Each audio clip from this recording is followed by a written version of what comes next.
Hi guys, I'm super excited about today's project. It was a brand new technique for me. I had never dyed using natural dyes and I'm so excited with how it turned out. I used avocados to dye a muslin blanket to make a swaddle for one of my friend's babies, and I'm going to teach you all how to do the same today.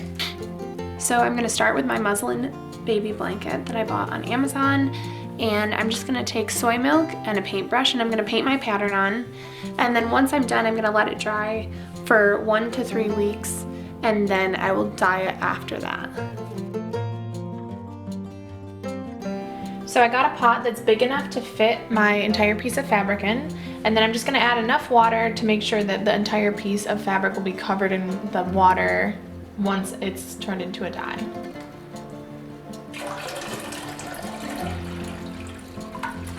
And then I have the pits and the skins of 5 avocados that I'm going to use.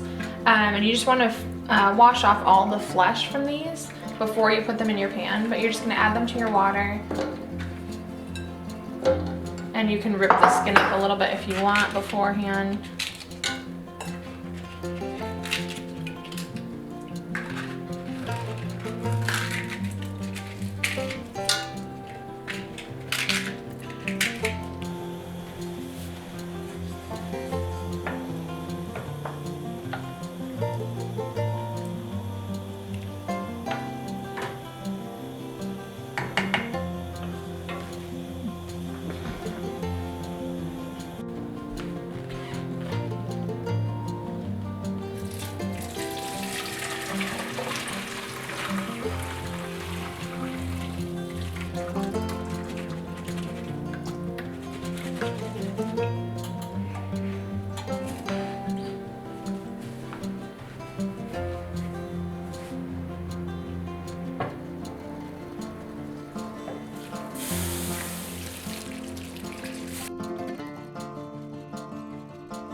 Once you've let your mixture sit overnight, you can take it and drain it out and then just rinse your fabric under cold water.